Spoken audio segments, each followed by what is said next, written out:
I don't think we've ever come back on a mission without an engine out, holes in the wing, holes in the body. You're being shot at. Joe Garber was a B-17 radio operator in the 96 Bomb Group stationed in England.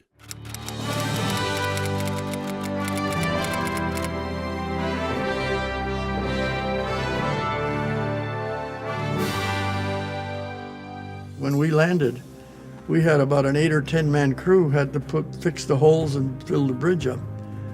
And it was something that I admired, and I used to tell my gang, we as flyer are considered heroes and glory boys, and we get all the glory. How about those 10 men that fix our airplane? We wouldn't be able to get up the next day if they didn't do their job.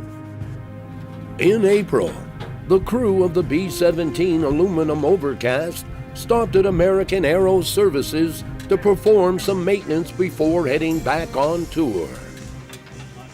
It's kind of amazing. It was designed in 1935.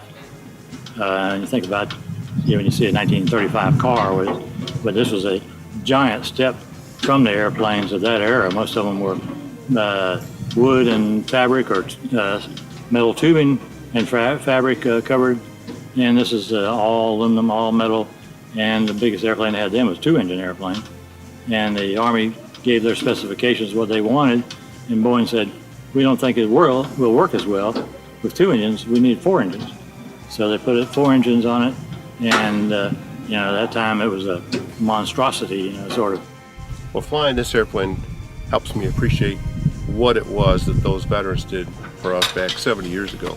Imagine yourself being 19 years old, 4,000 miles from home for the first time in a foreign land, getting up at 4 in the morning and getting this big leather electrically heated suit and all this gear and parachute harness and going out of the airplane, loading the guns and the bullets and the bombs and taking off for 8-10 hours, flying up into 40 below weather and risking your life being shot at, and then coming back and trying to go to bed that night with half the bunks in your barracks empty that were full the night before. And think about those guys who didn't come back, and you've got to get up and go do it again tomorrow.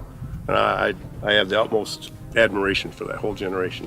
The fatality rate amongst the Army Air Corps was the highest of any of the branches, higher than the Marine Corps in the Pacific landing on Iwo Jima and Okinawa.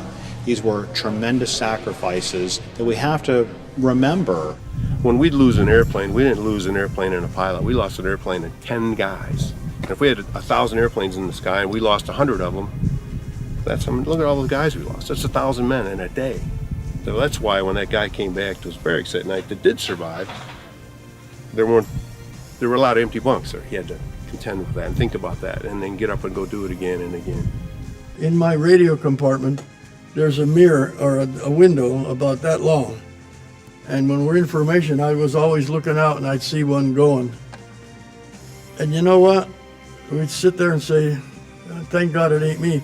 But we felt sorry for him because we knew most of the flyers. And when you're looking at a plane going down, you're looking at 10 men that's going to die. Formations gave protection in numbers, but they limited the bombers' ability to evade flak and enemy fighters due to the compact nature of formation flying.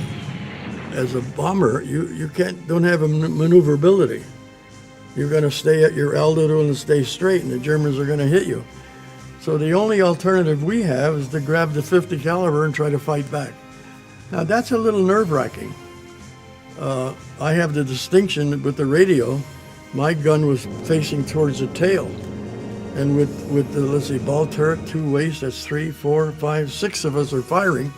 And I saw a piece of my tail blow. I said, hey, I got him. Well, when we got down to the ground, they accused me of shooting my tail off.